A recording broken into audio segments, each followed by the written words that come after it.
എടാ ജയദേവ, നീ രക്ഷപ്പെട്ടു കരുതണ്ട. ഏത് പാതാളത്തിൽ പോയി ഒളിച്ചാലും നിന്നെ ഞങ്ങൾ വിടില്ല. ആ വേണ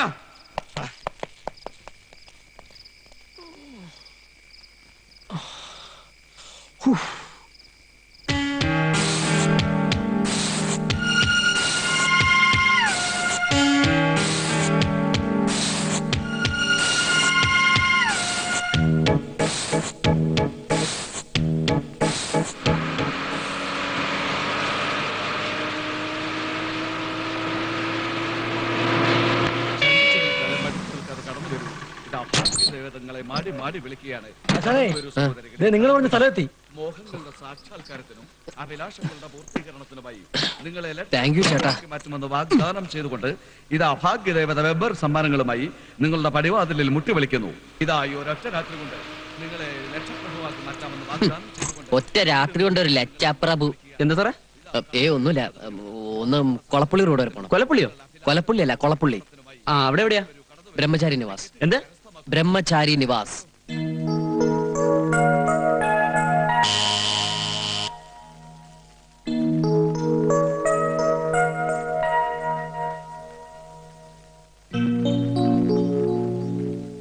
വേണ്ട, വെറുതെ ബെല്ലടിച്ച് വിരലിന്റെ ഇൻസ്റ്റേഷൻ കളയണ്ട. നിന്നെ ഇനി ഇവിടെ താമസിപ്പിക്കണോ വേണ്ടേന്ന് ഹരിപ്രസാദ് കൂടി വന്നിട്ട് ആലോചിച്ച് തീരുമാനിക്കാം. ഞാൻ നേരത്തെ കൃത്യമായിട്ട് ഇങ്ങോട്ട് എത്തിക്കോളും.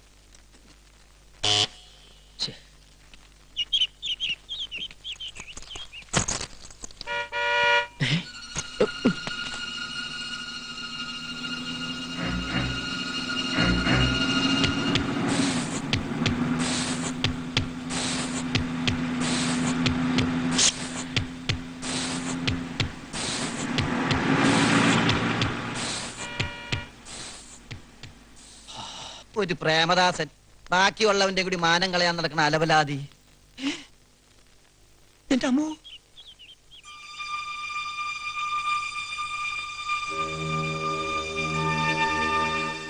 ഈശ്വര, ഇവൻ ആര്?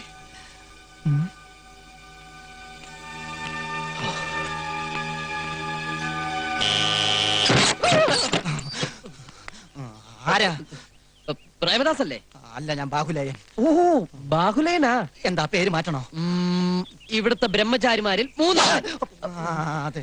വൈദ്യരുടെ ഡ്രൈവറാണല്ലേ? ആണെങ്കിൽ ഞാൻ ഹരിപ്രസാദിന്റെ ഇന്റിമേറ്റ് ഫ്രണ്ടാ. ഞാൻ പറഞ്ഞതൊക്കെ ഒളിഞ്ഞു നിന്ന് കേട്ട് ഇവൻ അടവ് പ്രയോഗിക്കുകയാണല്ലേ. എന്താ അവിടെ? എന്തെങ്കിലും ആവട്ടെ. അല്ല, ഹരിയുടെ ഫ്രണ്ടാണെങ്കിൽ പിന്നെന്തിനാ നിങ്ങൾ ഇവിടെ പതുങ്ങി നിന്നത്? ഞാൻ പതുങ്ങിയതൊന്നുമല്ല, എനിക്ക് ഈ നടുവിന് ചെറിയൊരു വേദന. അപ്പൊ ഈ ചുമര് കണ്ടു കഴിഞ്ഞാൽ ചാരി നിന്നിട്ട് കാണിച്ചു കഴിഞ്ഞാൽ എക്സസൈസ് എടുത്താൽ നടുവിന് വേദന മാറും കേട്ടോ. അല്ല, എക്സസൈസ് എടുക്കാൻ എന്തിനാ കത്തി? അത് പിന്നെ എനിക്ക് എപ്പിലെപ്സി ഉണ്ടേ. എന്നിട്ടത് എന്തിയേ? എപ്പിലെപ്സി എന്ന് പറഞ്ഞാൽ ഈ അപസ്മാരം. ഒരു മുൻകരുതലായിട്ട് കത്തി കരുതിയെന്നുള്ളൂ. നമുക്ക് അകത്തിരുന്ന് സംസാരിക്കാം. അകത്ത് കയറിയുള്ള കളിയൊന്നും വേണ്ട, അകത്ത് കയറാൻ വരട്ടെ. ഹരിപ്രസാദ് ഉടനെ വരും. ഹരിപ്രസാദ് വന്നിട്ട് അകത്ത് കയറിയാ മതി മോനെ. അതുവരെ ഞാനിവിടെ വെയിറ്റ് ചെയ്യാം. ഹലോ, ഇവിടെ എടോ, ഞാൻ ഊണ് കഴിച്ച് ചെന്നിട്ട് വേണം ഹരിപ്രസാദിന് വന്ന് ഊണ് കഴിക്കാൻ. ഞങ്ങൾ സ്വയം പാചകമാ. സ്വയം പാരേ? സ്വയം പാരയല്ല, സ്വയം പാചകം. നിങ്ങൾ ടൗണിലൊക്കെ ഒന്ന് ചുറ്റിക്കറങ്ങിട്ടൊക്കെ വാ. ടൗണിലൊക്കെ ഇങ്ങനെ ചുറ്റിക്കറങ്ങി നടക്കാനുള്ള ഒരു മാനസികാവസ്ഥയിലല്ല ഞാൻ. അതെന്താ? അത് എനിക്കിവിടെ ആരും പരിചയമില്ല. മാത്രമല്ല, ഞാൻ ഇന്നലെ ഒരുപോലെ കണ്ണടച്ചിട്ടില്ലേ. ഇതെന്താ കയ്യില്? നാഗതന്തി വേരാ. ഊണ് കഴിച്ച് ഞാൻ കുറച്ചു നേരം ഇതരത്തിന്റെ പുറകെ പിടിച്ച് നടക്കുന്ന എന്റെ ഒരു ശീലമാ. മാനസിക ധൈര്യത്തിന് പറ്റിയ മരുന്നാ. വൈദ്യശാലയിലെ പണിയായതുകൊണ്ട് മരുന്നിനെ കുറിച്ച് നല്ല പിടിയാണല്ലേ? നല്ല പിടിയാ. ഒരു പിടി എപ്പോഴും കയ്യിലിരിക്കണത് നല്ലതാണല്ലോ. അത് നേരാ.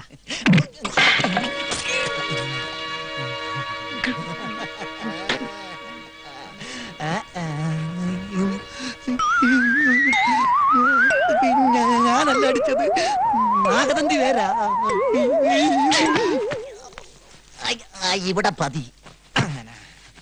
സോറി കേട്ടോ ഇന്റിമേറ്റ് ഫ്രണ്ടേ, ഇത് സിറ്റിയാണേ. അച്ഛേ, ഐഡന്റിറ്റി കാർഡില്ലാതെ സ്വന്തം അച്ഛൻ അമ്മനെ പോലും തിരിച്ചറിയാൻ പറ്റാത്ത കാലമാണ്. അങ്ങോട്ട് നീങ്ങിക്കടാ.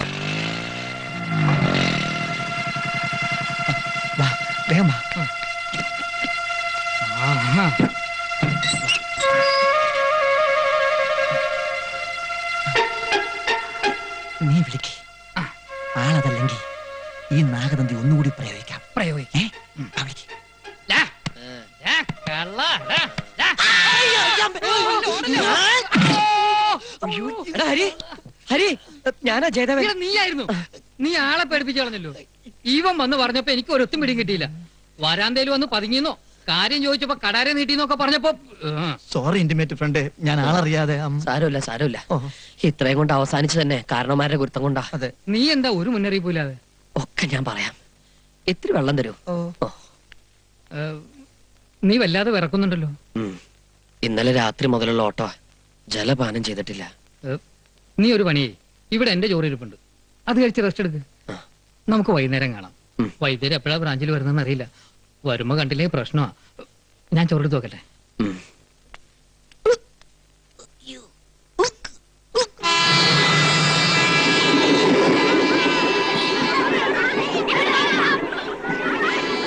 അല്ല, നീ അനന്തന്റെ വീട്ടിൽ അന്വേഷിച്ചോ? ഡൽഹിക്ക് പോയിരിക്കുന്നു എന്റെ അച്ഛൻ പറഞ്ഞത്. അവിടുത്തെ അവന്റെ അഡ്രസ് അയക്ക് അറിയില്ല അത്രേ. ഇനിയിപ്പോ എന്ത് ചെയ്യാനാ നിന്റെ പ്ലാൻ? ആ ഭാർഗവന്റെയും രാഘവന്റെയും കണ്ണിപ്പെടാതെ കുറച്ചു ദിവസം എവിടെയെങ്കിലും കഴിച്ചു കൂട്ടണം. അതിനുള്ളിൽ അനന്തൻ എവിടെയെന്ന് കണ്ടുപിടിക്കണം. അല്ലാതെ പിന്നെ ഞാൻ ജീവിച്ചിരുന്നിട്ടൊരു കാര്യമില്ല. അതിന് ഇവിടെ നിന്നിട്ട് എന്താ കാര്യം? കാര്യമുണ്ട്. അനന്തൻ എവിടെയാണെന്ന് അറിയാവുന്ന ഒരാൾ ഈ നാട്ടിൽ എവിടെയുണ്ട്. ആര്? അവന്റെ കാമുകി. കാമുകിയോ? എവിടെ? എവിടെയെന്ന് ചോദിച്ചാ ഈ നാട്ടുമ്പുറത്ത് എവിടെയാണ്. അഡ്രസ് ഉണ്ടോ? ഇല്ല. പിന്നെങ്ങനെ? പക്ഷെ അവളുടെ ഒരു ഫോട്ടോ എന്റെ കയ്യിലുണ്ട്.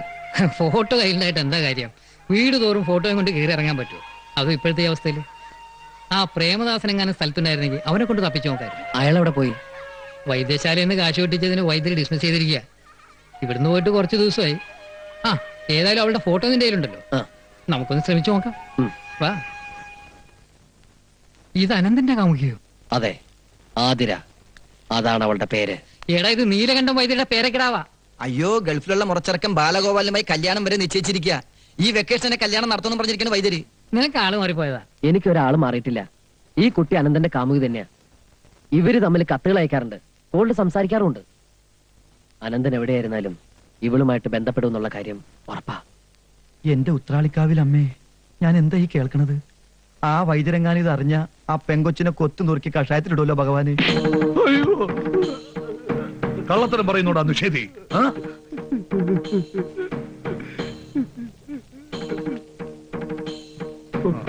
ഇവിടെ മാമ്പള്ളി എവിടെയെന്ന്?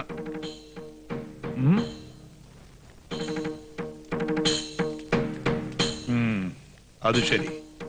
മാമ്പള്ളി ഇങ്ങോട്ട് ഇറങ്ങി വരിക.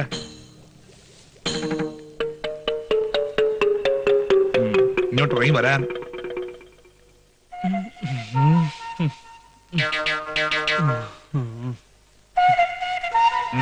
എന്താ എല്ലാവരും നോക്കി നിൽക്കണേ? ജോലി ചെയ്യാ. മാമ്പള്ളി, ഭരണി കയറി ഒളിച്ചിരുന്നിട്ട് ഒരു കാര്യമില്ല. ഒളിച്ചതല്ല, അരണിക്ക് സുഷിരങ്ങൾ ഉണ്ടോന്ന് നോക്കുമായിരുന്നു. ബേഷ് ബേഷ്. ദന്ത്യത്തിന്റെ ചേരുവകൾ എന്തൊക്കെയാന്ന് അറിയുവോ? നാഗതന്തി വരെ, കുമ്പിൽ വരെ, കൂവള വരെ, മുഞ്ഞ വരെ, മൂവില വരെ, ഒരില വരെ, പലകപ്പയ്യാനി വരെ, കറുത്ത ചുണ്ട വരെ, വെളുത്ത ചുണ്ട വരെ ഇത്യാദി ചേർത്ത് ഒരു ഫലം വീതം. പിന്നെ കറുത്ത ചുണ്ടയും വെളുത്ത ചുണ്ടയും മാത്രമല്ല, ഞെരിഞ്ഞിലും ത്രിബലത്തോടും കൊടുവേലക്കിഴങ്ങും ഒരു ഫലം വീതം ചേർക്കണം വിധിപ്രകാരം. ഓ പറയാഞ്ഞിട്ടല്ല. ഇങ്ങോട്ട് ഇറങ്ങുക. ആ, സ്വിച്ചിട്ട ഇതൊക്കെ ഉണ്ടാക്കുന്ന യന്ത്രങ്ങൾ വരുത്താൻ ധനോല്യാഞ്ഞിട്ടല്ല നിങ്ങളെയൊക്കെ തീറ്റിപ്പോറ്റണേ. ശ്രീ പരമാനന്ദ സിദ്ധഗുരു പറഞ്ഞു തന്ന അതീവ രഹസ്യമായ ഔഷധ കൂട്ടുകൾ പാരമ്പര്യ വിധികളും ആചാരങ്ങളും തെറ്റിക്കാതെ കൃത്രിമത്വമില്ലാതെ ഉണ്ടാക്കണമെന്ന് ഈ നീലകണ്ഠൻ വൈദ്യർക്ക് നിർബന്ധമുള്ളതുകൊണ്ടാ. മനസ്സിലാവുന്നുണ്ടോ മറ്റൊന്ന്? എല്ലാം വിശദീകരിച്ച് ഞാൻ പറഞ്ഞതാണ്. എന്റെ കണ്ണൊന്ന് തെറ്റിയപ്പോ ഒരു കൈപ്പിഴ. പാടില്ല. 1045 കൊല്ലത്തെ പഴക്കമുള്ള ഈ സ്ഥാപനം ഐശ്വര്യം കെടാതെ നിൽക്കുന്നത് എന്തുകൊണ്ടാണെന്ന് നിങ്ങൾക്കറിയോ? ശ്രീ പരമാനന്ദ സിദ്ധവൈദ്യാശ്രമത്തിലെ ഔഷധങ്ങൾക്ക് പിഴയുണ്ടാവില്ലെന്ന് മാലോകർക്കുള്ള വിശ്വാസം കൊണ്ടാ. അതെ, അത് കളഞ്ഞു കുളിക്കാൻ ഒരുത്തരെയും ഞാൻ അനുവദിക്കില്ല. വിശ്വാസവഞ്ചന കാണിച്ചാലുണ്ടല്ലോ ഈ മതിൽക്കെട്ടിനകത്ത് വെച്ചു വാഴിക്കില്ല ഞാൻ. ശ്രീ പരമാനന്ദ സിദ്ധഗുരുവാണ് സത്യം. പറഞ്ഞത് കേട്ടല്ലോ. ഒരണപ്പല്ലേ. ആ, നന്നായി. ഗോമൂത്രത്തിൽ അരച്ച് നായ്ത്തീട്ട മേമ്പടി ചേർത്ത് ദിവസത്തിൽ ഒരു 6 നേരമായിട്ട് സേവിച്ചോളാം. അതുകൊണ്ട് എന്താ ഗുണം? ഗുണമൊന്നുമില്ല, വെറുതെ കളയണ്ടെന്ന് വെച്ച് പറഞ്ഞതാ.